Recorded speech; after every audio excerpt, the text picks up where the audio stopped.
Sorry about the delay.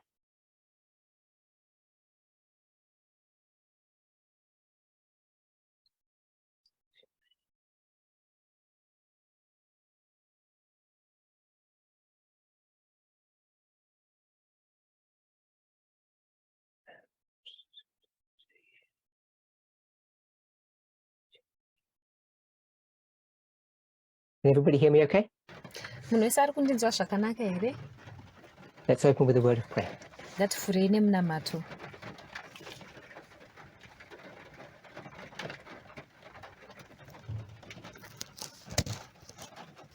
Lord God, we thank you.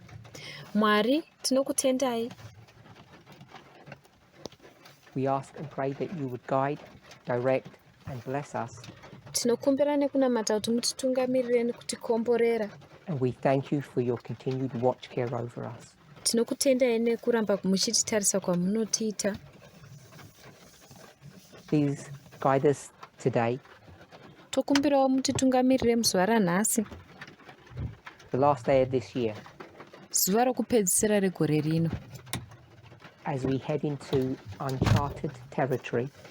apo taakupinda mune nzvimbo dzatisakafamba kare. We pray that you would continue to guide and direct us. Tonomata kuti murambe makatitungamirira. In Jesus' name, amen. Muzita raJesu, amen.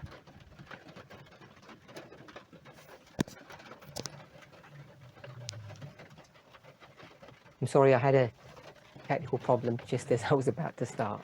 Ndinorombo ndangobatikana technical problems patata kuda kutanga.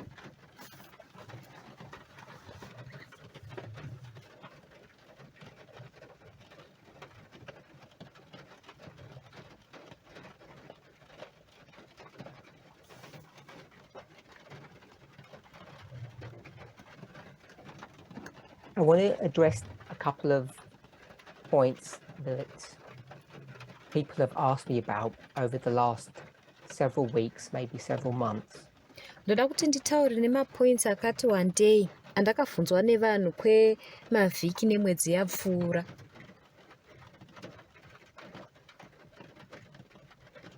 So it's a little bit like a question and answer. Saka inogona kuve iri senge question and answer session. So each of the points may not be directly connected to each other. Saka mapoints aya anogona kuva asina kubatana ese pamwe chete.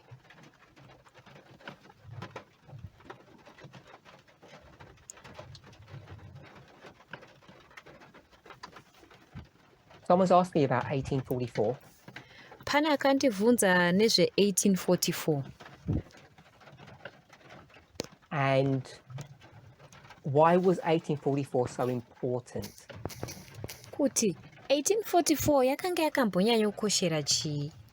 Now, at first sight, the answer to that question would be obvious. Kana wakangotarisako unogona kungofunga kuti mhinduro yacho iri pachena. This question was connected to the issue of our relationship to the world.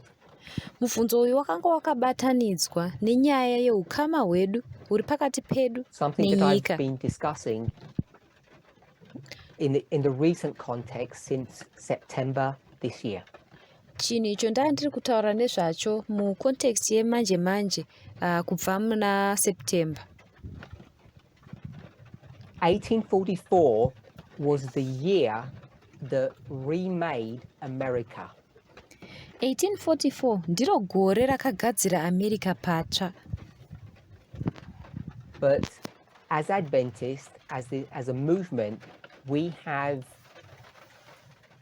a very wrong perspective of what 1844 was. Asi semasabata, semovement, tine muono usiriwo nepamusoro pe-1844. Because we have been so focused on reading our Bibles, Nekuti takazonyanya kungofokasa nekungoverenga mabhaibheri edu. I hope I'm not misunderstood by what I'm about to say. Ndinovimba kuti hamusi kuzotadza kundinzwisisa nezvandichange ndakutaura pamberi apa. But reading your Bible has this tendency to warp our understanding. Asi kuverenga mabhaibheri kunowanzorerekera kutikanyanisa kunzwisisa If I could kwatinoita. say, to warp our understanding of the truth of reality. Kana ndichigona kutaura ndichiti kunogona kutikanyanisa kunzwisisa kwatinoita pakati pemusiyano wechokwadi Of course, I'm not saying nereality. that the Bible is untrue. Handisi kuti bhaibheri harisi rechokwadi. I'm not saying those stories, those events, those histories didn't happen. Handisi kuti nyaya idzi, maevents aya, mahistory aya kuti haana But what I kuitika want us kwete. to understand, and what I think many of us do not, Zvandoda kuti tinzwisise, zvandofunga kuti vazhinji vedu hatinzwisisi, is that the Bible is always written from a certain perspective. ndechekuti bhaibheri rinongogara rakanyorwa iro nemuono, A certain perspective, mumwe muono, a person's perspective, muono wakanyorwa nemunhu kana waitova muono God's wevanhu, perspective. usiri muono So- waMwari. I chose three terms: certain, person, and God. Saka ndataura zvinhu zvitatu, certain perspective yemunhu neperspective Because I yaMwari. want us to begin to conceptualize, begin to understand Nekuti ndoda kuti isusu tichitanga kunzwisisa. I say begin, this is not new, this is really a continuation. Ndiri kuti hangu kutanga asi izvi hazvisi zvitsva, tiri kutongoenderera mberi. A development of our relationship with the truth, with reality. Ndoda kuti tinzwisise development yerelationship, yeukama huri pakati pedu nechokwadi kana kuti About nereality. how we read and how we understand. Zvine chekuita nekuverenga kwatinoita uye kuzonzwisisa kwatinoita zvataverenga. So it's not a new topic or a new phenomena that I'm discussing. Haisi topic itsva kana kuti chinhu chitsva chandiri kutsanangura panapa. It's something that I believe God has been leading us step by step. Chinhu chandinotenda kuti Mwari anga ari kutitungamirira matsiko mamwe nemamwe atatora. And all of these small points that appear unrelated that I have spoken about over the weeks, months, and years Tumapoints utu twese tunoita kunge tudiki, tunoita kunge tusina kunyatsokubatana, twandakataura nezvatwo mavhiki, makore nemwedzi yapfuura. unless you connect them together through continual review, Kunze kwakuti wazvibatanidza iwewe pamwe chete nekuramba uchizvidzokorodza, they will all seem like disjointed ideas, concepts, studies. zvinoita sekunge maideas nemaconcepts nemastudies asina kubatana, But they are not. asi hazvizi. I've spoken about this term before. Ndakataura netevara iri, It's the idea of spiral learning. ipfungwa yekudzidza uchitenderedza, where new ideas are apparently introduced in an ad hoc or random fashion, apo maideas matsva anointroducwa nenzira ingori random, and old and new truths are intertwined. chokwadi chekare nechokwadi chemanje manje zvobva zvarukana. And even though it may appear to be done in a random fashion, it isn't. Kunyange zvichiitwa kunge zvinoitwa zvingori random, hazvizi. But this methodology is something that many of us are unfamiliar with. Asi methodology iyi chinhu icho vanhu vazhinji vedu havanyatsi kuinzwisisa. and we can find disconcerting. Tinogona kuiona kunge isinganyatsi kuita. I've been doing this for many years, and I'm convinced, I'm persuaded that it is a good methodology and it's the right one. Ndanga ndiri kuita izvi kwemakore mazhinji apfuura ende ndiri persuaded kuti imethodology yakanaka uye ndiyo yazvokwadi. But it means you need to keep many thoughts, many ideas in the forefront of your mind. Asi zvinobva zvareva kuti unofanira kuchengetedza pfungwa dzakawanda pamberi pepfungwa dzako. And things that seem insignificant at the moment become significant later on when new truths are brought to view or things are developed. Zvinhu zvinoita kunge hazvitunhu tusina basa nhasi uno zvinozove zvakakosha panozodhivhelopwa chokwadi chitsva kumberi uku. 1844. We have a very distorted picture of that year. Tine picture iri distorted yegore ra1844 iri. I say distorted, we might say narrow. Ndinoti distorted asi tinogona kudaidza isusu tichiti narrow. We say narrow, we might say religious. Tinoti narrow tinogona kuti tine muono wechitendero. Which means we don't have a secular perspective of that year. Zvoreva kuti hatina muono uri secular wegore irori. And the problem with that dambudziko racho nderinoteverera is that it warps our understanding of what was really happening in the world. Kuti zvinokanyanisa kunzwisisa kwatichazoita kuti chiko chaimbonyatsokuitika munyika panguva iyoyo. If you have a wrong understanding of what's happening in the world, kana uine kunzwisisa kusiriko kwezviri kuitika munyika, you have a wrong idea of what's happening in the great controversy. Unobva wave nemuono usiriwo wezvinenge zvichiitika muhondo huru. The way we approach history, the truth, nzira iyo tinoaprocha nhoroondo kana kuti chokwadi, has damaged us. Zvakatikanganisa. Because we have been taught to avoid secularism. Takadzidziswa kunzi siyanai nesecularism. And if you become so focused on the religious aspect of history, mukazonyanya kuve focused zvakanyanya kune aspect yechitendero chete kana muchistadha history kana you might call nhoroondo, it the spiritual aspect, munogona kuti aspect iyo yezvemweya.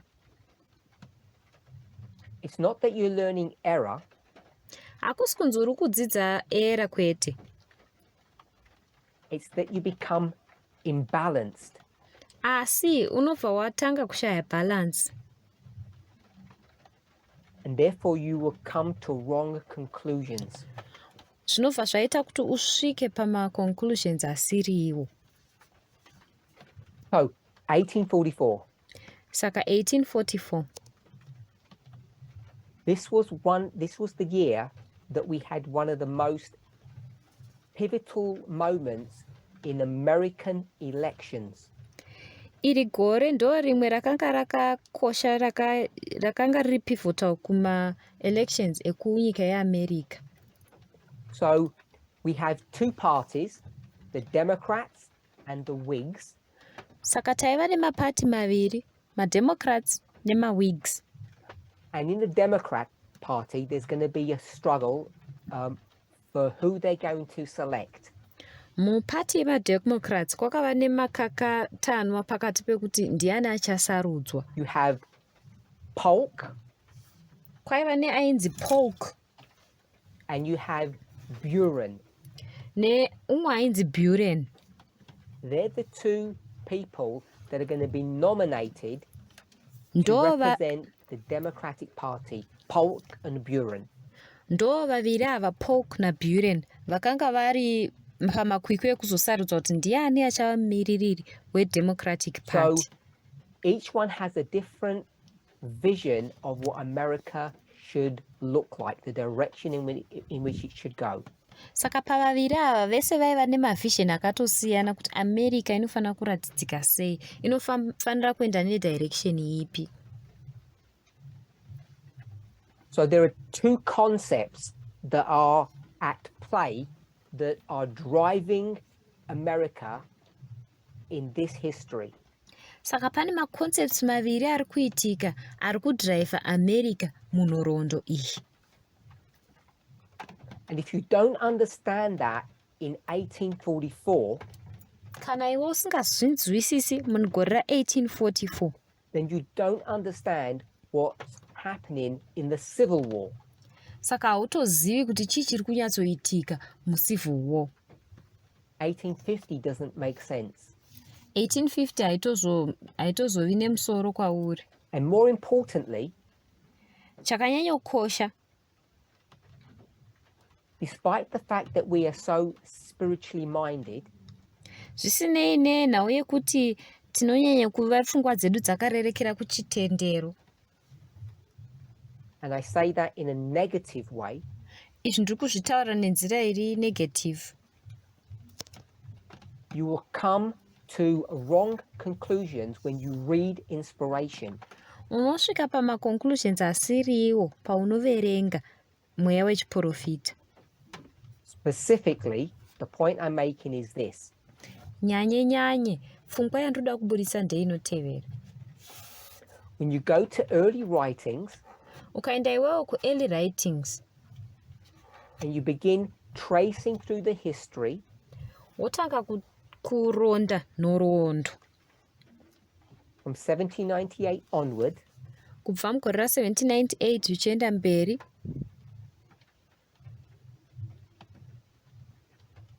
you go from the first, the second, the third angel, uchibva pangirozi yekutanga, ngirozi yechipiri, ngirozi yechitatu, and then you're going to get to the history just before the Civil War, uchasvika panhoroondo iyo Civil War isati yatanga, asi wakuda kuti yakuda Ellen kutanga. White, out of nowhere, Ellen White from nowhere, because it doesn't connect to the previous chapters and it doesn't connect to the following chapters, nekuti hazvibatani nemachapters aanga achinyora before neaanozonyora after, begins to speak about the mark of the beast, etc. anongototanga kutaura nezvemunembo wechikara nezvakadaro. But she speaks about it in terms of slavery. Asi anotaura nezvemunembo wechikara akanangana nenhau yeutapwa. And you will find Unozoona iwe kuti the leading teachers in this movement vadzidzisi vari pamberi mumovement ino, who have an Adventist pedigree, avo vakaberekerwa mubereko yechisabata, don't know what to do with that perspective, with that information. havazozivi manje kuti neinformation iyo voita sei nayo, So they ignore it. saka vanongoita sekunonzi haiko. And so many of the leading teachers in this movement from the past Saka vadzidzisi vakawanda mumovement ino vekare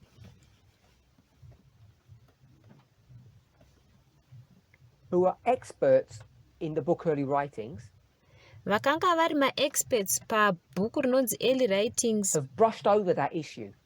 vakangoignora nyaya iyoyi, And it really only got dealt with in the last couple of years. yakatozotanga kunyatsokutaurwa nezvayo mumakore mashoma apfuura. And we're all familiar with that, I hope. Tese tinoziva nezvazvo, ndinovimba. So one of the issues that is happening in 1844 chimwe chiri kuitika mugore ra1844 is the issue of slavery. inyaya yeunhapwa. And if you don't understand that in 1844, you can't understand the history afterwards. muna 1844 kana ukasanzwisisa izvozvo haugoni kuzonzwisisa nhoroondo inozotevera. So because we and they, the Millerites, saka nenyaya yekuti isu naivavo were maMillerites so fixated about, we would just call it religion, takanga takanyanya kufikisa pfungwa dzedu pane zvechitendero. we are heavenly minded, tichitarisa zvekudenga chete.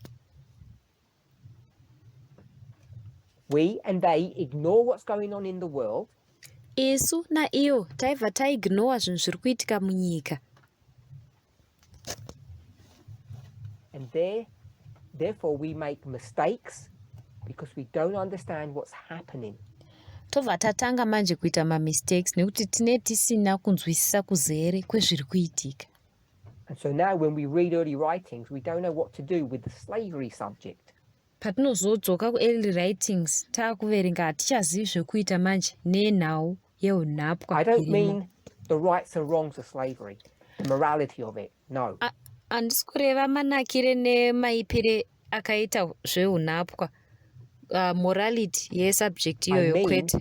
Its prophetic significance. ndiri kutaura nezvesignificance yenyaya iyoyi That's what we don't know how to deal with that. ndo zvatisingazivi kuti toita seiko nazvo. Because we have not tied that subject back to 1844. nekuti nyaya iyoyi hatina kuiruka pamwe chete na1844. And therefore we have no clarity about our relationship with the world. naizvozvo hatina kujeka kwatinowana pakati ukama hwatinahwo isu nevanhu vemunyika. As today, so it was in 1844. sezvazviri nhasi sezvakanga zviri muna 1844. There are three groups. kune mapoka matatu. The world, nyika, we call them Nethinims today. tinovadaidza chivati manethinims muzuva ranhasi. The church, kereke, Protestantism, protestantism, we might call it Sardis. togona kuidaidza tichiti kereke yeSardis. Today we call it the Levites. nhasi tinovadana tichiti maLevites. And then you have the Millerites, wozova nemaMillerites, which we would call the priests. vatinodana isu tichiti maprisita. And because we have disconnected those three parties, nemhaka yekuti takadisconnecta mapoka matatu we have iwaya, not understood their relationship one with another, hatina kunyatsokunzwisisa ukama huri pakati pavo vari vatatu. it has led us to make mistakes about the understanding we have of our relationship with each other today. zvakatiita kuti tive nemamistakes mukunzwisisa kweukama huri pakati pedu nemamwe mapoka maviri aya muzuva ranhasi. So I said there were two issues. One of them was slavery. saka ndati pane nyaya mbiri, imwe yacho inhau yeslavery kana yeunhapwa. The other one is the issue of libertarianism. imwe yacho inyaya yelibertarianism. Now, libertarianism can mean different things in a different, depending on the context. Libertarianism inogona kureva zvinhu zvakasiyana depending nekuti uri mucontext ipi. But it's really a struggle between an overarching power, we might call it federalism, and local power, we might call it state.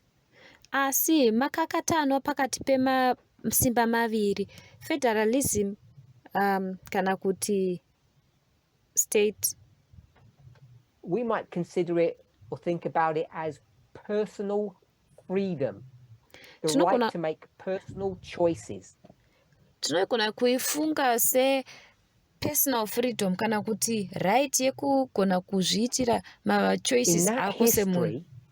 Munhoroondo iyoyo, when we speak about libertarianism, patinotaura nenyau yelibertarianism, not only is that connected to the idea of slavery, haisina kungobatana chete nepfungwa yeunhapwa that iyi everybody should be free, kuti munhu wese anofanira kunge akasununguka, but it's also about control, inyaya zvakare yekukontrola, government control.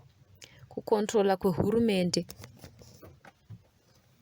So the specific issue then Saka nyaya iri specific panguva iyoyo was, does America expand, or should we'll call it the states, even though that's not technically correct, or should the states be allowed to navigate their own destiny?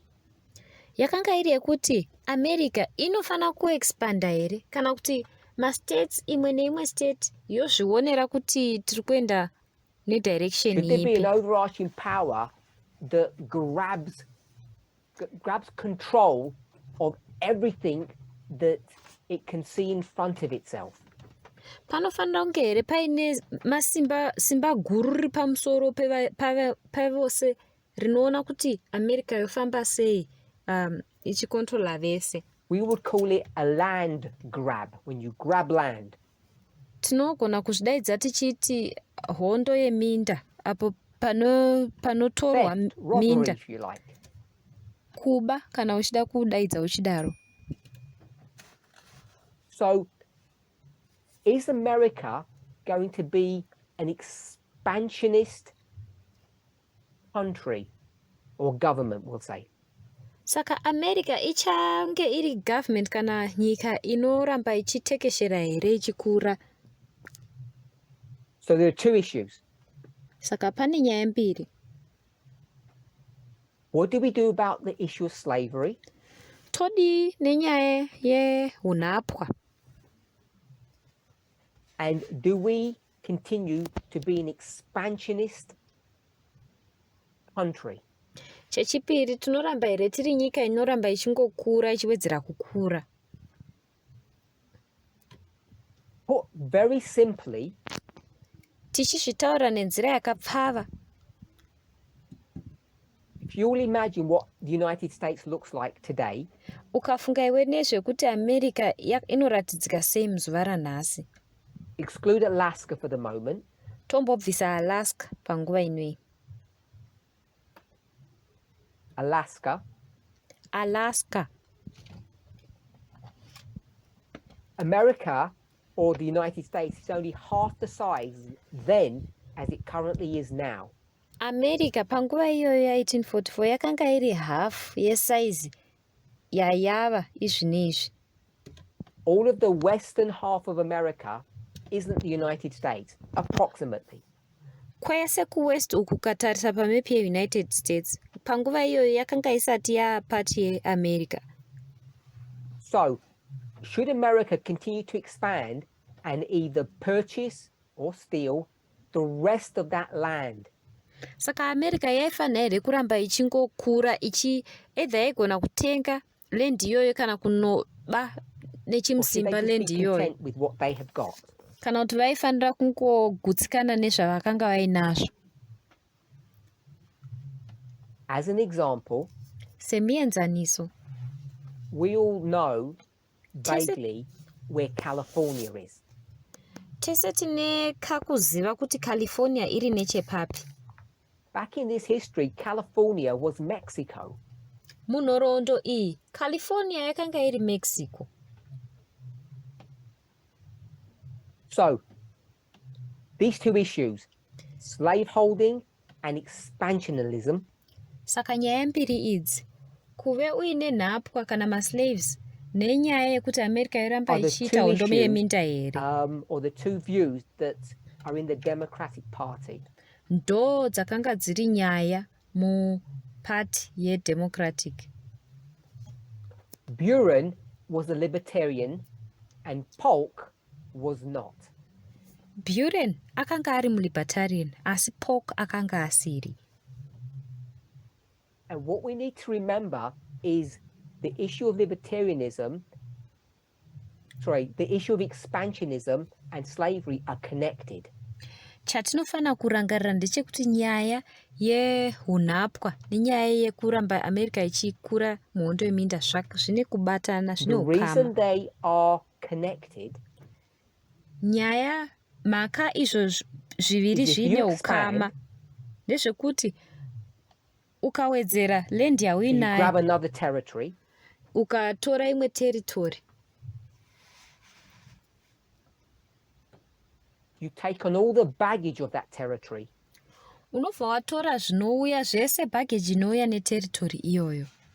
So in this history, one of the rallying cries is the subject of Texas. Ukatarisa muhistory chimwe chichemo chinoramba chiripo chaiva nyaya yenzvimbo yeTexas. Texas is a slave holding, we'll call it territory. Texas yakanga iri nzvimbo yaikurudzira zvekuti vanhu vange vaine nhapwa. And so if you have Texas join the federation, kana ukanga uine Texas ukati ngaijoine federation,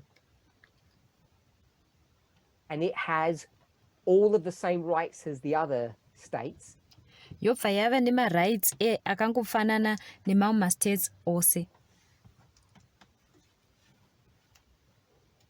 the balance of power changes. Balance yemasimba yaizochinja. So I want us to see, even though they appear two separate issues, they are connected. Sandoda kuti tione kuti kunyange zvitange zvinhu zviviri zvakasiyana zvine ukama, zvakatobatana. Now, when it comes to the religious movement of the day, kana tichiuya panyaya dzemovement yechitendero yezuva iroro, important religious movements going on. Pane ma-religious movements maviri akakosha akanga aripo. And they play major roles in what's going to happen that year. Vanova nema-major roles ezvaizoitika mugore iroro. And they both take very different paths in how they relate or how they interact with what's going on in America. Vaviri aya vaizotora mapath maviri akasiyana nekuti vaizorelata sei nezvaiitika munyika yeAmerica. So there are two religious movements that are of significance in that history. Saka pane ma-religious movements maviri ari significant munhoroondo iyoyi. And they're both going to behave differently. Ma-religious movements maviri aya aizobheheva The first zvakasiyana. one we're all familiar with, the Millerite movement. Yekutanga tese tinoiziva i-Millerite movement. And they say, Ivo vaitaura vachiti, touch not the unclean thing. musabata izvo zvinhu zvakang'ora. Is there a problem with my side, or are other people able to hear me? Pane dambudziko here kana kuti vanhu havasi kundinzwa here?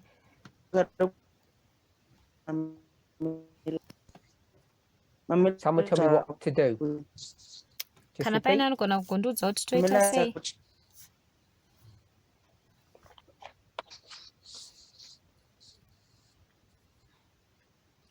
Trying to gather my thoughts. I can hear someone else's voice now.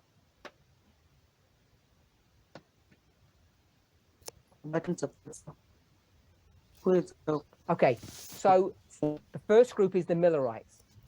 Boka rekutanga ndiwo ma-Millerites. And they take the perspective, Vakatora ivo muono touch not the unclean thing. wokuti musabata zvinhu zvisakarurama.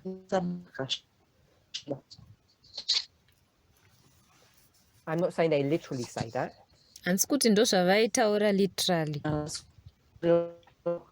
but they are convinced.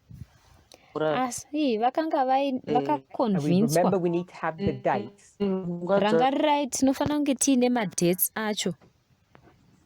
November, December, November na December the elections are going to happen. ma-elections aizoitika. And Christ is about to come in October, a month before, or 2 months before. Kwavari Jesu anga pedyo nekuuya muna October, mwedzi umwe So they chete know that this before. election is irrelevant. Saka ivo mupfungwa dzavo vanototi election iri harina relevance kwatiri. So they're not going to get involved in it. Saka havaizombove involved mariri. It is absolutely meaningless to them. Hazvina maturo kwavari. The subject of slaveholding and the subject of expansionism are not on their subject topics that they're going to talk on. Nyaya yekuve nenhapwa nenyaya yekuti America iexpande zvakanga zvisiri matopics avaistadha kana kuti zvavaitaura nezvazvo. They are leaving this planet before the elections. Nekuti vaitofunga kuti tine tasiya pasi rino ma-elections acho asati atomboitwa. There was another religious movement. Paiva neimwe futi boka re-religion. The Latter-day Saints. Rainzi Latter-day Saints. We know them sometimes as Mormons. Dzimwe nguva vanodaidzwa vachinzi ma-Mormons. Now they're going to take a completely different perspective. Ma-Mormons vakatotora muono wakadosiyana zvachose. And the reason they're going to do that is because they have no vision about the nearness of the second advent. Mhaka vaizviita ndeyekuti vakanga vasina vision yekuuya kwaJesu kwechipiri kwanga kwaswedera. So they're going to run their own candidate. Saka vakanga vaine candidate yavo aidawo kuelectwa president. Joseph Smith. Ainzi Joseph Smith. So Joseph Smith is going to be a presidential candidate for that 1844 election. Joseph Smith akanga ari presidential candidate we-election iyoyo yagore ra1844. I don't know if we all know, but he doesn't make it because in November he gets killed by a mob. Handisi kuti tese tinoziva here nhoroondo yacho. Haazosviki hake nekuti muna November anourayiwa nemob yevanhu. Making him the first person who was assassinated as a presidential candidate. Zvichibva zvamuita munhu wokutanga munhoroondo yavo akaurawa se-candidate yapresident. So the point I want to make Pfungwa yandoda kuburitsa is if you have a wrong understanding of what's happening in the world, ndeyekuti kana uine kunzwisisa kusiriko kwezviri kuitika pasi tenderere, it doesn't protect you, it damages or distorts your ability to understand the truth. hazvikuchengetedzi, zvinokukanganisa kunzwisisa kwauchaita iwewe chokwadi. If you understand all that was happening in the world, in America, Kana ukanzwisisa iwewe zvese zvaiitika munyika muAmerica, if you had incorporated it into your message, kana wakazvipinza mumeseji yako, if you'd understood your relationship to the world and the world's relationship to you, ukanzwisisa ukama huri pakati pako nenyika neukama huri pakati penyika newe, you understand the relationship between the priests, Levites and Nethinims, wonzwisisa ukama huri pakati pemapriests, maLevites nemanethinims, it saves you from the great disappointment. zvinokusevha kubva kune Saves you from kutsamwa making kukuru, grave mistakes. zvinokusevha kubva mukuita mamistakes akanyanya.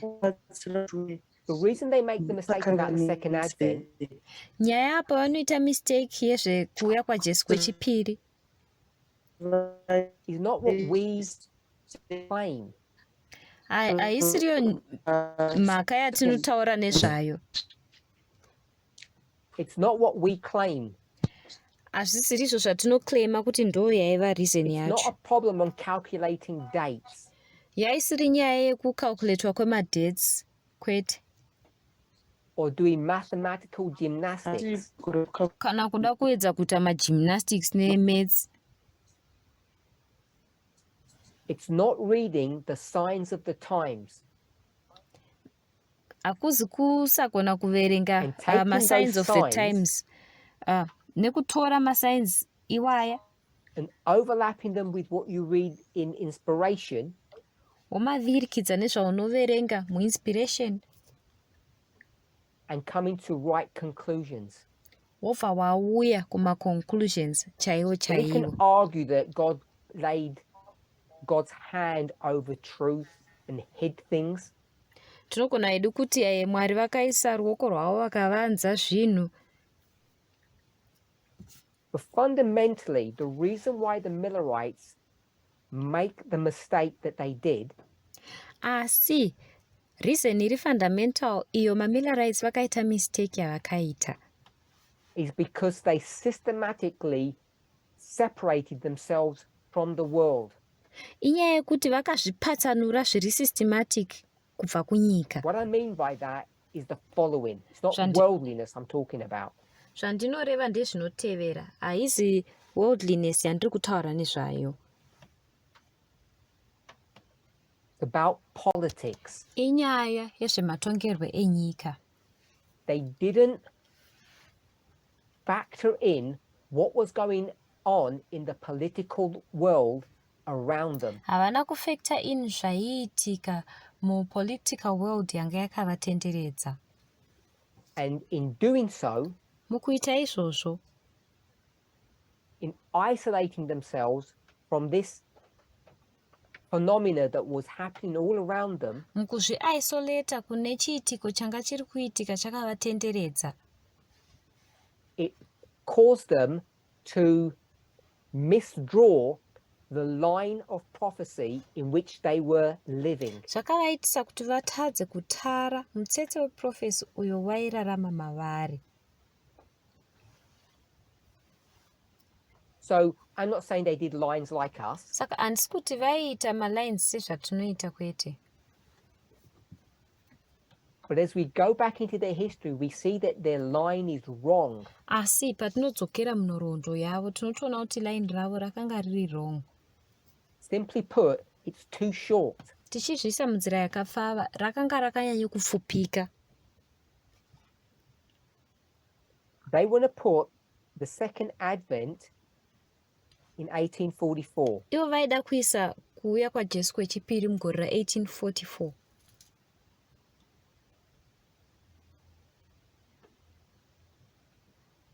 And they're 19 years too short. Vakanga vakashota nemakore 19. And it gets worse. Zvinotoita worse kupfuura ipapa. Because of the mistakes of 1844, Nenyaya yemamistakes avakaita muna 1844. the legacy of that mistake, of that damage, Legacy yemistake iyoyo kana kuti yedamage iyoyo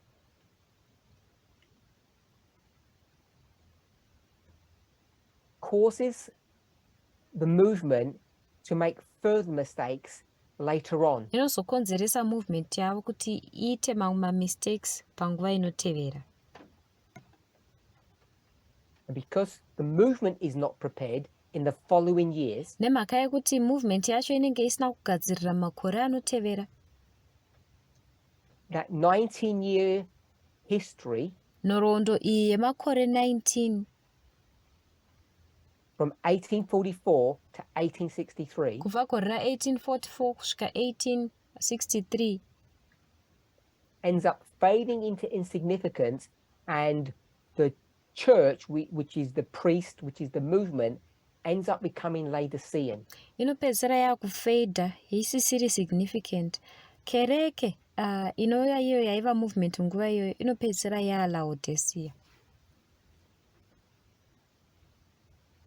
And all things continue as they always had in the past. Zvinhu zvese zvongoramba zvichiendera mberi sezvazvaingoita munguva yapfuura.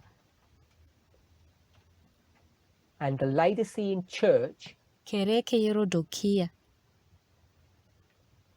just settles down for a winter of discontent. inongozogarirawo winter yekusagutsikana.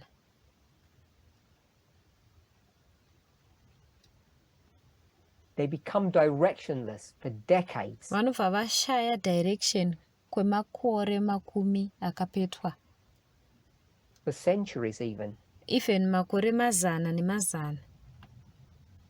So as we take perhaps a more panoramic view of this history, apo tinotarisa nhoroondo iyi zviri panoramic, I want us to see ndoda kuti tione that the subject that was brought up several months ago kuti nhoroondo iyo yakaunzwa mwedzi yapfuura that deals with our relationship with the Levites ine chekuita nerelationship iri pakati pedu nemaLevites is rooted in the mistakes that the Millerites made. yakadzika midzi mumamistakes ayo akaitwa nemamillerites, which was so damaging to Adventism zvakanga zvichidhameja zvikuru kwazvo kuadventism,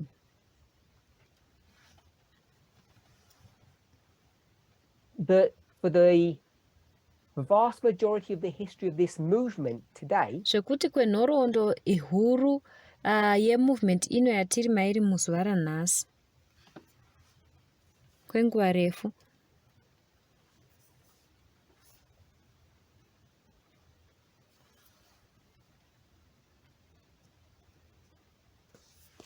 for the first, I don't know, almost 30 years, kwemakore anoda kutokwana kuita 30 ekutanga, we were drinking from the same pool as the Millerites. takanga tichimwa mudziva rakafanana neraimwiwa nemamillerites, like ostriches who bury their head in the sand. sezvinoita maostrich anoviga misoro yavo muvhu, like people who just cover their eyes and ignore what's happening. sevanhu vanongovhara maziso avo voignora kuita sekunonzi hapana chiri kuitika. And this caused us to have a shaking in the 2018 history. Izvi zvakatiitisa kuti tinge tiine shaking munhoroondo ya2018, A loud cry. kuchema kukuru. And the cause of all of this problem Mhaka yedambudziko rese iri is that we didn't understand prophecy. ndeyekuti takanga tisina kunzwisisa kuzere kweprofesi. No matter how much you will read of inspiration, zvisinei nekuti waiverenga mweya wachiprofita zvakanyanya zvakadii, if you don't take an holistic view of the great controversy, you will make mistakes. ukasatarisa zvizere zviri holistic panhau yegreat controversy unoita mamistakes. I want to apologize. Can everybody just give me 30 seconds? I just need to do something. Ndinourombo ndipewo 30 seconds, ndinoda kungoita chimwe chinhu nekukasira.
Everybody hear me okay? munhu wese ari kundinzwa here? Sorry about that. Ndine urombo. So we have made the same mistakes as the Millerites because we've used the same methodology. Saka takaita mamistakes akafanana neemamillerites nekuti takashandisa methodology yakafanana neavo. Only when we realize what's happening in the world Koga kana tikazorealiza kuti chii chiri kuitika munyika, the political world, munyika yepolitics, and understand that in a prophetic framework, tonzwisisa izvozvo muframework yechiprofita, only then can we make the right decisions. ndiko koga tinozogona kuita madecisions ari correct, Come to the correct conclusions. tosvika kumaconclusions azvokwadi.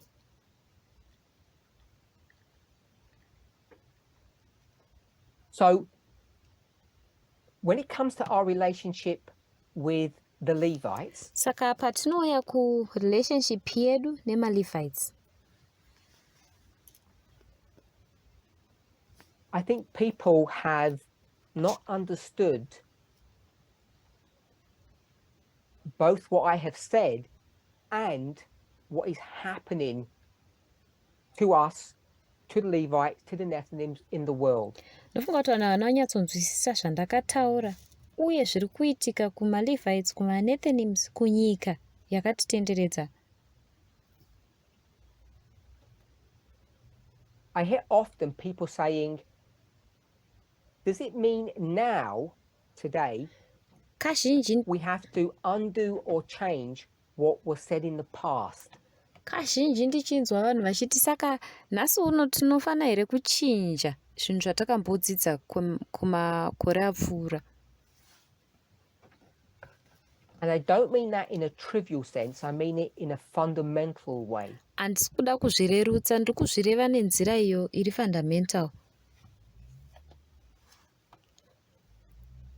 So let me try to answer some direct questions, if I can put it that way. Regai ndimbozama kupindura maquestions ari direct kana ndichigona kuzviisa nenzira iyoyo. I know this movement in its demographics is very young. Ndoziva kuti movement ino mumademographics ayo ichiri idiki, I iri also young. know that since the separation with FFA, some of the earlier material that was presented in this movement is not so accessible as it was in the past. Ndinozivawo zvakare kuti kubva apo tapatsana neFFA zvimwe zvinhu zvatakadzidza kare kare hazvichanyanyi kuwanikwa nyore nyore.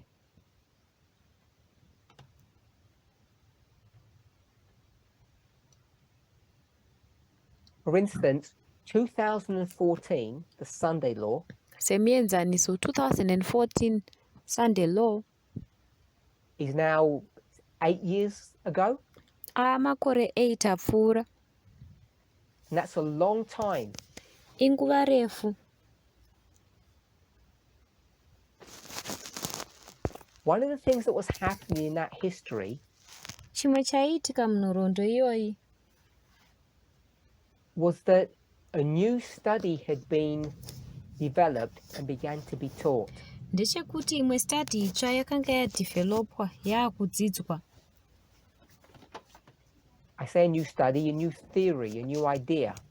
Ndinoti study itsva, itheory itsva, idea itsva, which was completely contrary to what Adventism teaches and stands for.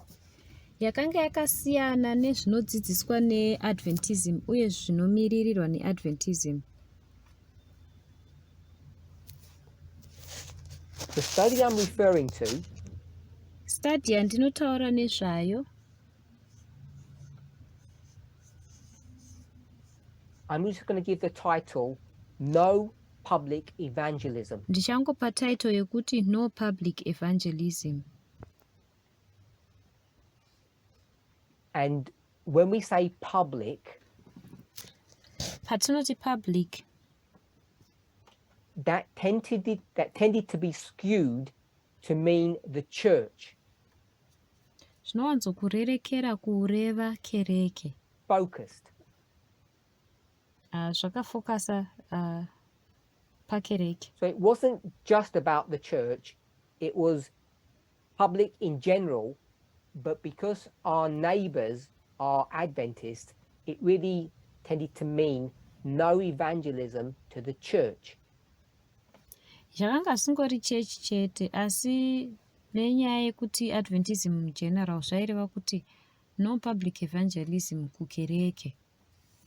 But it incorporated everybody, what we would call the Levites and the Nethinims.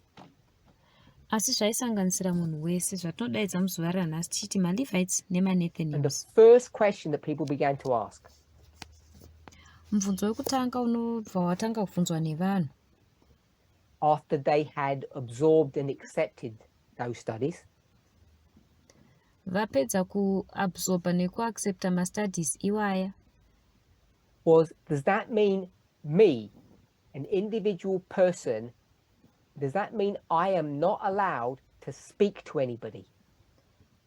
vakatanga kubvunza kuti zvoreva here kuti inini semunhu ndiri individual handichabvumidzwa here And the answer kutaura was, kune chero no, munhu. it does not mean that. Mhinduro yaiva yekuti kwete, hazvisizvo zvazvinoreva. This was not a call, a doctrine, Uyu rwakanga rusiri rukoko kana kuti to doctrine stop individual effort.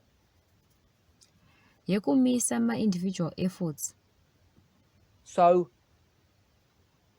a simple example of that was given Saka muenzaniso uri nyore weizvozvo wakapiwa was that Philip ndewaPhilip. Philip didn't go looking for the Ethiopian eunuch. He was directed there by providence. Philip haana kuenda achitsvaka Ethiopian eunuch, akatoita zvekudirectwa ikoko neprovidence. And when the person stands before Philip and asks questions, Munhu paanozomira pamberi paPhilip achizobvunza mibvunzo, Philip complied. akabva acomply. So what was taught back in that history 8 years ago Saka zvakadzidziswa munhoroondo iyoyo makore ma8 apfuura was that for the present, ndezvekuti kune zviri present there was to be no formal, organized public evangelism. kwaisazova neformal evangelism iri publicized. But that was not a directive to stop people, members, Yakanga priests, isiri making directive. individual effort as they interacted with the world. Yakanga isiri directive yekumisa vanhu, ma-individuals, ma-priests, ma-members, kuti vave ne-direct contact nevanhu So munyika. when I kwete. said back in September, I think, Saka muna September pandakataura inini no public evangelism, ndichiti no public I evangelism, didn't use that phrase. handina kushandisa vara iroro. I said that the Levites are not going to pour into this movement Ndakati inini maLevites havasi kuzodururwa mumovement ino. people got onto the same platform as they did 8 years ago. Vanhu vakaenda paplatform yakafanana neyavakaenda makore 8 apfuura, Asking the same questions, vachibvunza mibvunzo making the same yakangofanana, mistakes, vachiita mamistakes akangofanana iwayo. asking, does that mean I'm not supposed to do anything if I have the opportunity? Vachibvunza kuti zvoreva here kuti handichina here chandichaita kana dai ndaifanira kuita chimwe And of chimwe course, chinhu. it did not mean that. Hazvina kureva izvozvo. It's talking about, as a movement, we are not going to be doing organized public evangelism.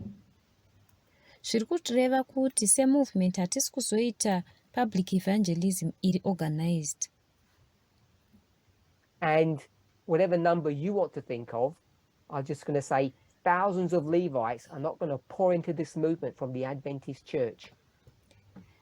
Ungafunga namba ipi zvako, ini ndichangoti ma-thousands ema-Levites haasi kuzombopinda mukereke yeAdventism. And if that's not going to happen with the Levites, you can project the same concept with the Nethinims. Kana zvisiri kuzoitika nema-Levites, unogona kuprojecta same concept nema-Nethinims. And instead of people going back to those 2014 studies, arguments, questions, issues, pachinamba chokuti vanhu vadzokere kuma-questions nema-issues nema-studies 2014 iwayo,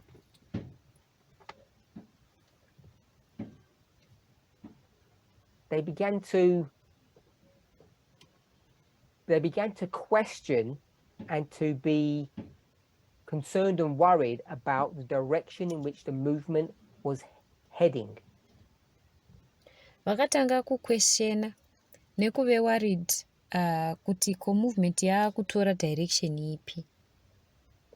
And then they made another mistake. Vakabva vaita imwe mistake zvekare.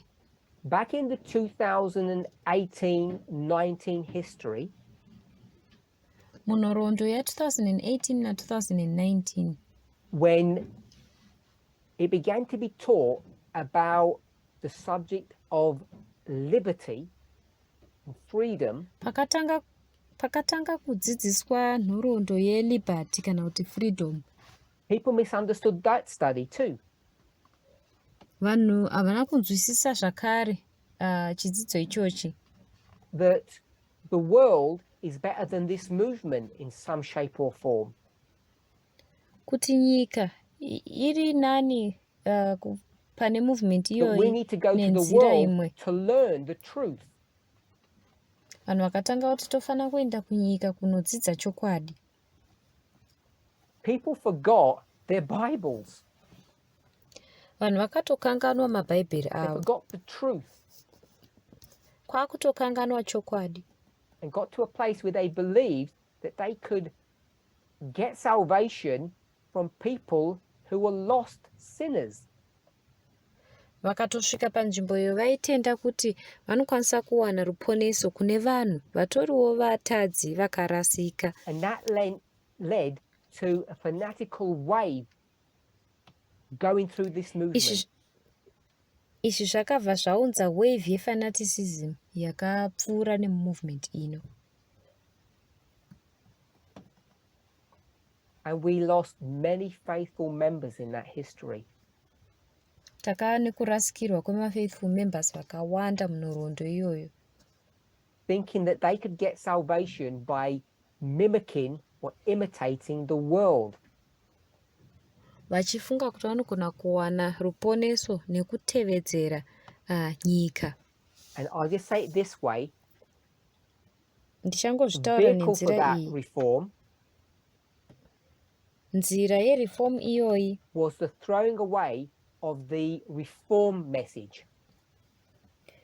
Kwaiva kukandira kunze message yema-reforms. Because the world doesn't have reform. Nekuti nyika haina ma-reforms. And the world is so good. Uye nyika yakanaka zvakanyanya zvakadaro. The world is going to teach us how to behave. Nyika ichatidzidzisa kuti to-behave sei. Therefore, we can come onto a worldly platform in our personal lives. Naizvozvo togona kusvika paplatform iri worldly muma-personal lives edu. Questions like this were asked. Mibvunzo yakaita seinotevera yakabvunzwa. Do you really think you're going to get a Nethinim to come into this movement? Munofunga kuti ma-Nethinims angatouya mumovement ino? And say you can't join unless you stop eating eggs. totovati hamugoni kujoina kana musikasarega kudya mazai. People argued that just can't happen. Vanhu vakati haizvo hazvigoneki.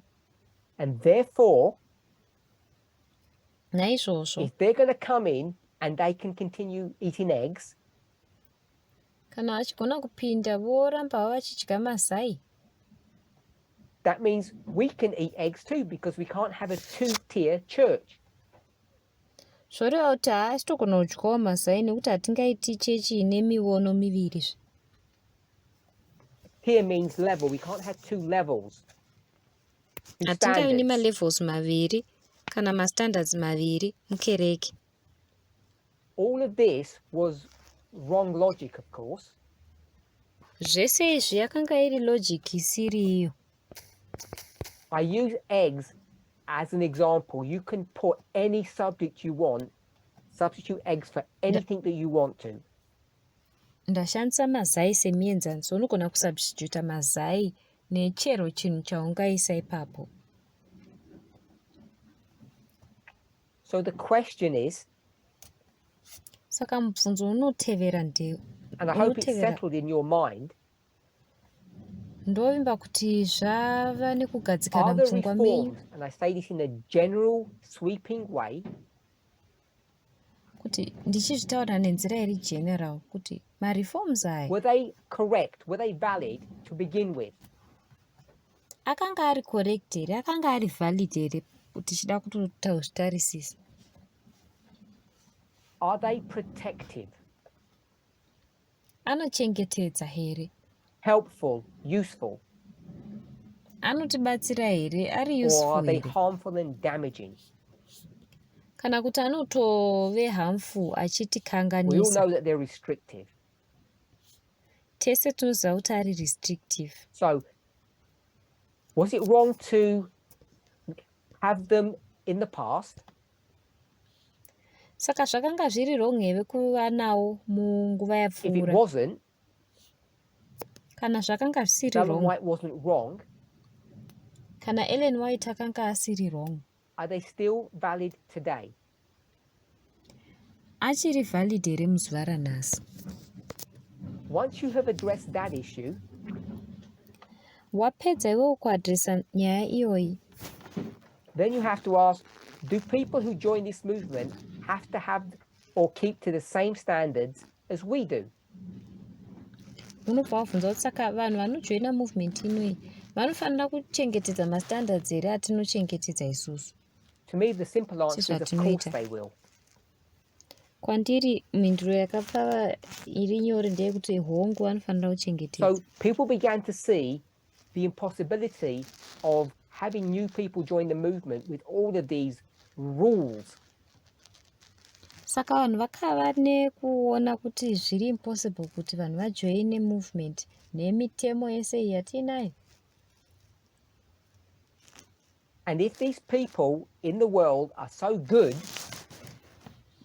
Saka kana vanhu ava vari munyika vakanaka I'm zvakadaro, using the word world and I'm including Levites and Nethinims in that term, ndiri kushandisa izwi revara rekuti nyika ndichisanganisira maLevites nemanethinims muvara irori. if they're so good Kana vakanaka zvakanyanya zvakadaro, and they are doing all these worldly things, asi vachiita havo zvinhu zvese izvi zviri worldly, therefore it means you can have salvation if you continue to do those Naizvo- worldly things. naizvozvo zvinoreva kuti unogona kuva neruponeso kana ukaramba uchiita zvinhu zviri worldly izvi. If they can do it, we can do it. Kana vachigona kuzviita, isu tinogonawoka kuzviita. So the reforms that I'm going to say protected us began to be dismantled. Saka mareforms ayo akambotichengetedza akatanga kuputswa zvishoma nezvishoma In the hearts and minds of many of us. mumwoyo nemupfungwa dzevazhinji vedu. But this is not the point I want to make. Haisiriyo point yandoda kutaura. Point I want to make is this. Pfungwa yandoda kuburisa ndeinotevera. If these Levites are not joining the movement, Kana maLevites aya asiri kujoina and it movement, should be clear to all of us that they're not, zvinofanira kunge zvajeka pari zvino kuti havasi kujoina. What does that mean about their salvation?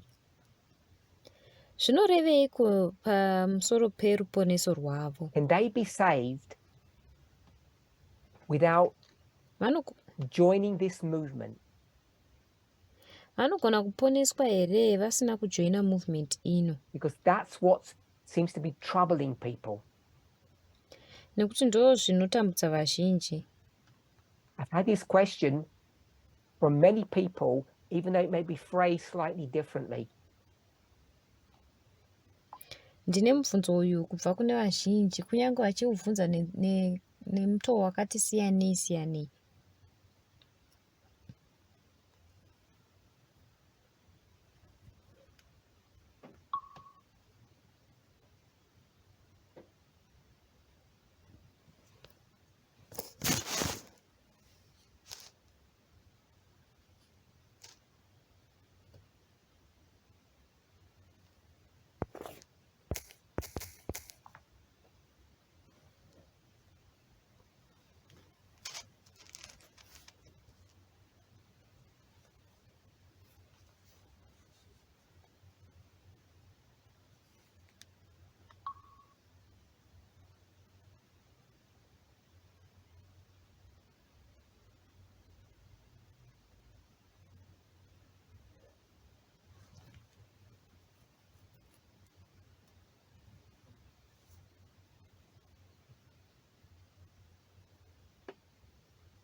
Sorry, everybody. There has been a problem. We're waiting for Elder Parminder's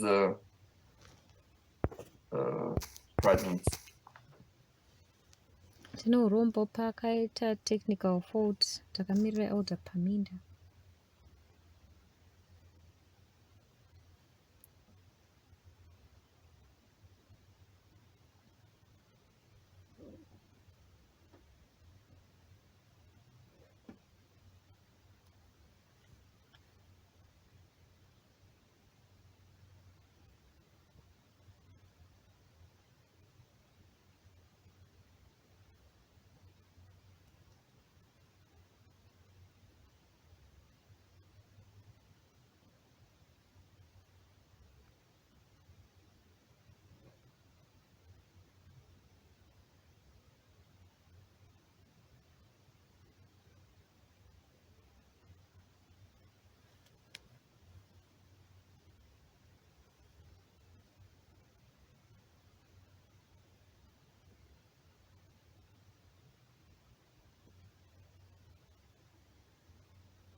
We are putting some music while we are waiting for Elder Parminder to come back. Thank you, everybody, for your patience. Takamirira Elder Parminder tichimboisa mumhanzi. Tinokutendai nepatience dzenyu mese.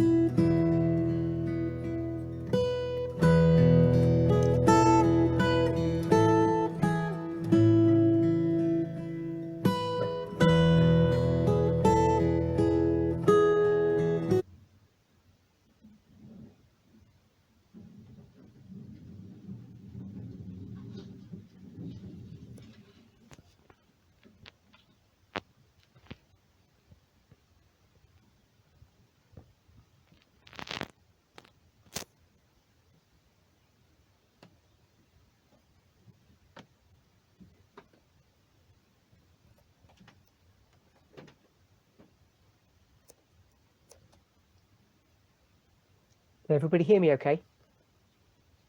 Munhu wese ari kundinzwa zvakanaka? Sorry about that. We lost internet connection. Ndine urombo tamborasikirwa neindaneti.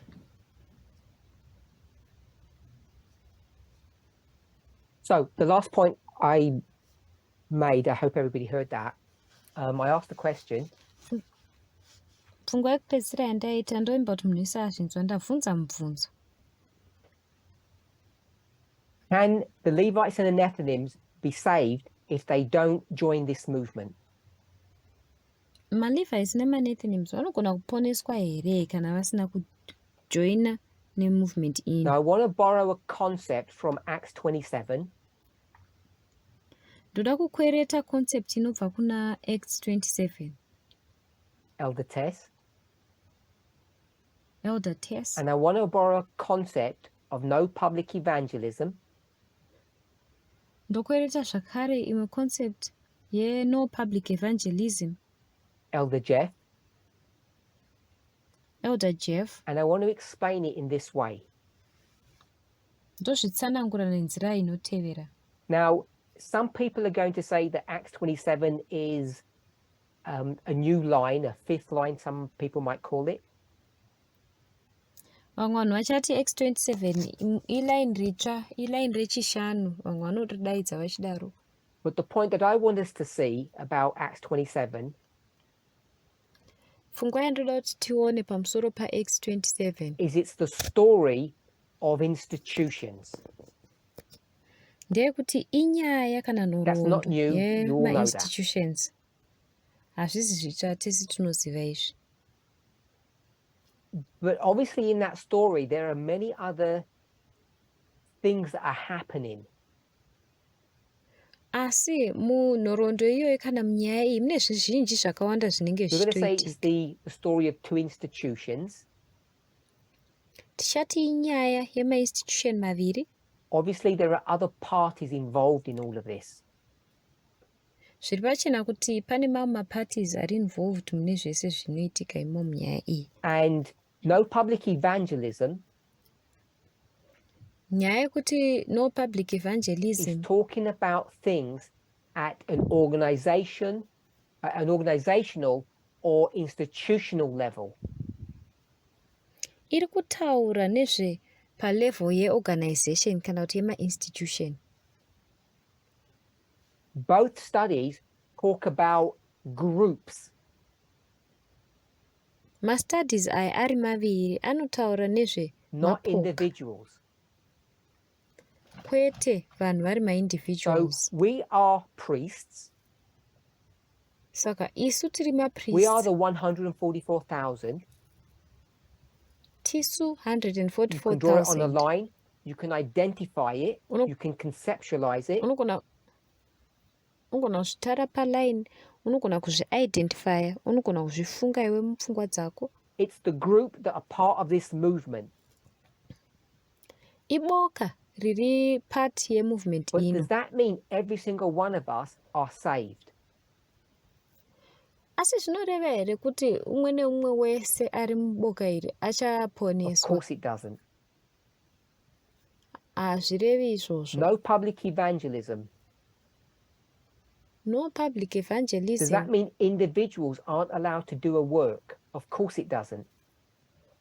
Zvoreva here kuti maindividuals havatenderwi kuita basa? Hazvisiri izvo zvazvinoreva. The Levites will not join this movement. MaLevites havazojoini Does that movement mean ino. individual Seventh-day Adventists can't join us? Of course it doesn't mean that. Zvinofa zvareva here kuti maindividual ma-Seventh Day Adventists havachakwanisi kutijoina? Kwete, hazvirevi izvozvo. We need to be able to hold two concepts together at the same time. Tinofanira kukwanisa kunge tichibata maconcepts maviri pamwe chete panguva imwe chete.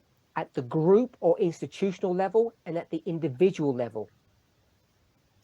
Palevel yema-institution uye palevel yema-individuals. We can answer for the first, but we cannot answer for the second.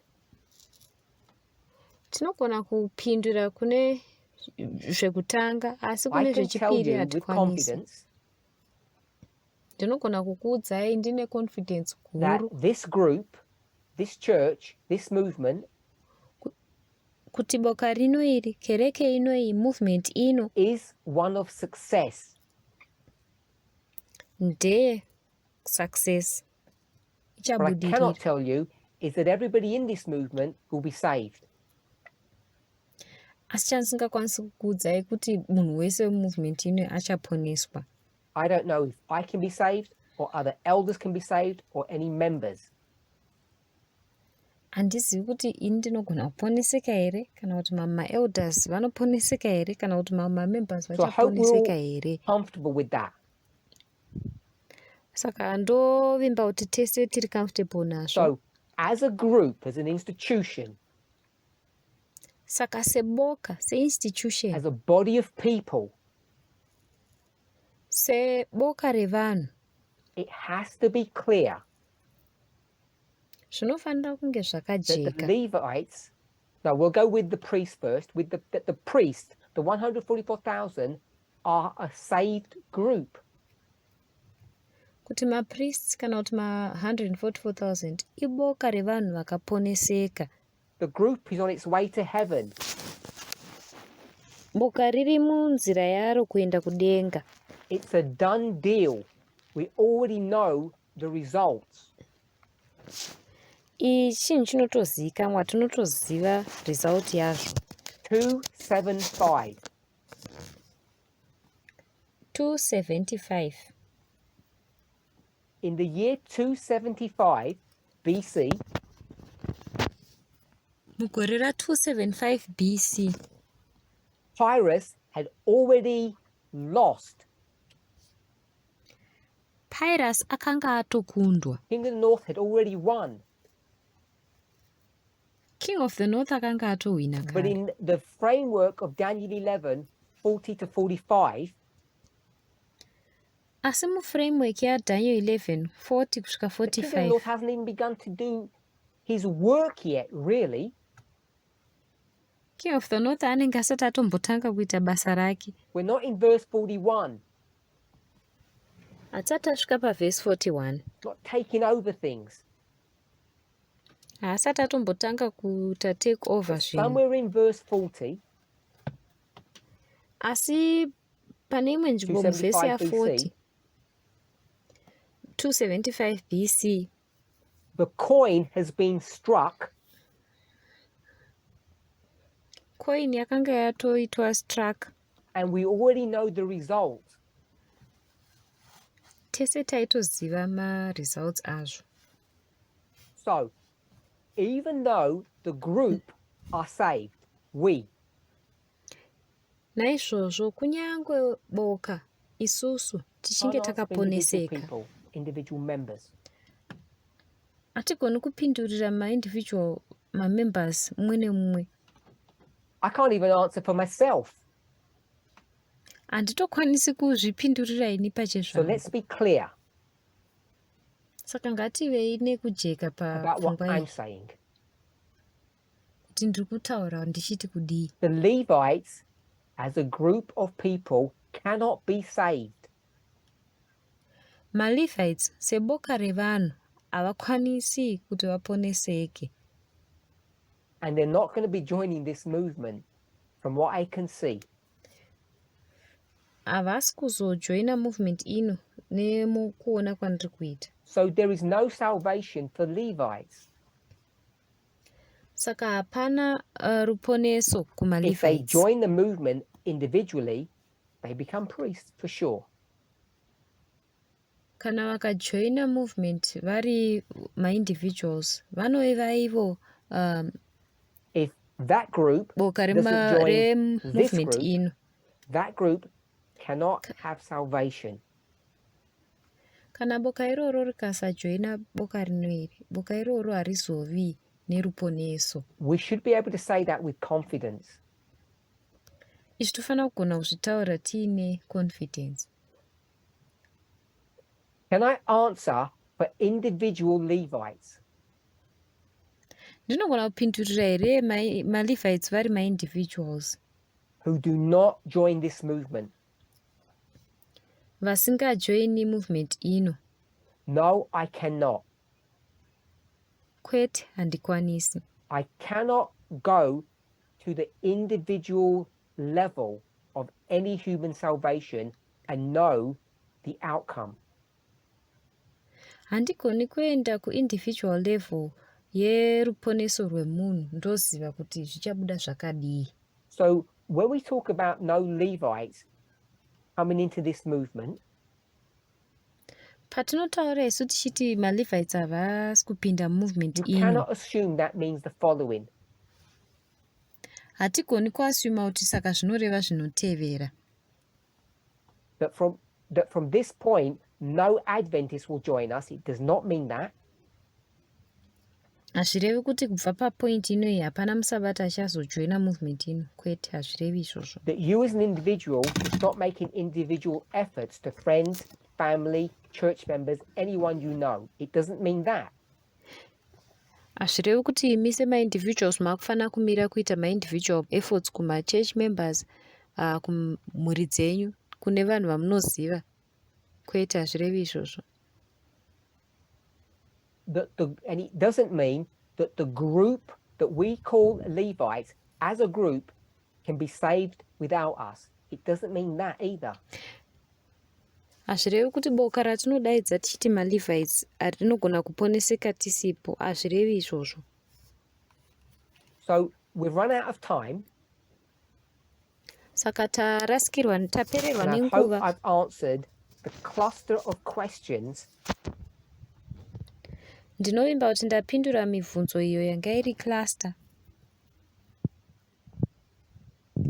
that relate to our relationship to the Levites, ine chekuita neukama hwedu huri pakati pedu that relate to the nemaLevites, work that this movement has to do as an organization, une chekuita nebasa iro movement ino inofanira kuita seorganization, that the work you have to do as an individual Christian, uye basa raunofanira kuita iwe semukristu ari individual, and the mechanism of salvation. uye mechanism How yeruponeso, people are saved, on what terms people are saved. kuti vanhu vanoponeseka sei uye vanoponeseka nematerms api. How people are saved and the terms and conditions for that salvation. Kuti vanhu vanoponeseka sei uye materms and conditions ekuponeseka kwacho ndeapi. We have another meeting this afternoon. Tine imwe meeting masikati ano, So we have several hours between now and then. saka tine maawa akati wandei pakati penguva ino nenguva iyoyo. If you need any further clarification or if you have further questions on this issue, either direct them to your ministry leader who can pass them on to me, or send them directly to me before the meeting so I can address it this afternoon. Kana mine mimwe mibvunzo iisei kune maministry leaders enyu direct, kana kuti munogona kuiunza kwandiri direct tisati taane meeting iyoyo masikati.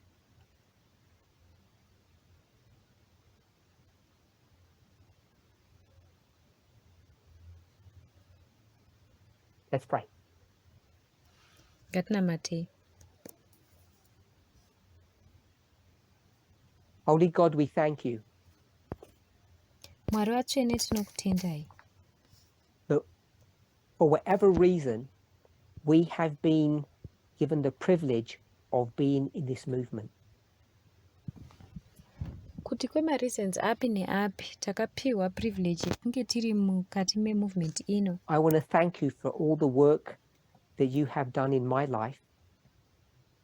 Ndoda kutendai nebasa rose ramakaita muupenyu hwangu, For the many people who have entered into my life and have helped me. vazhinji vanhu vakapinda muupenyu hwangu vakandibetsera.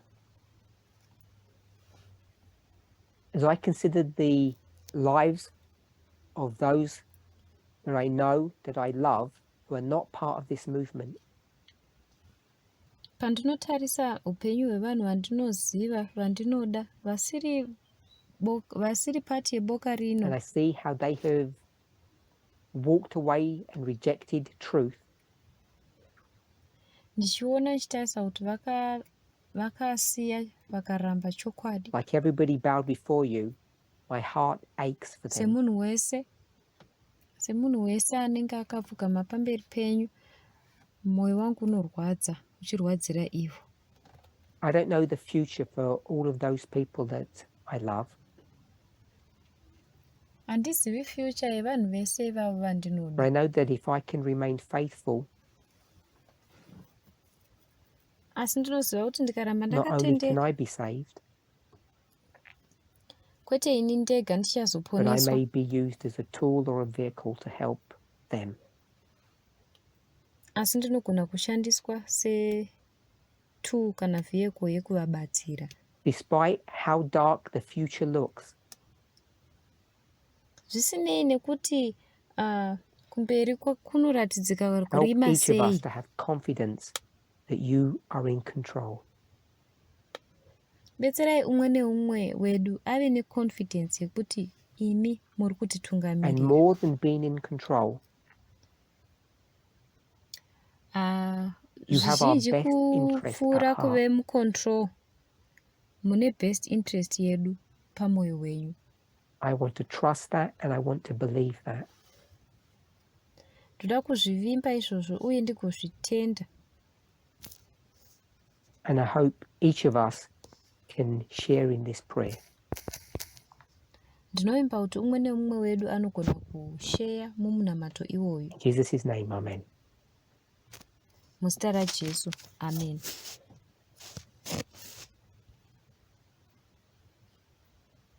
Thank you.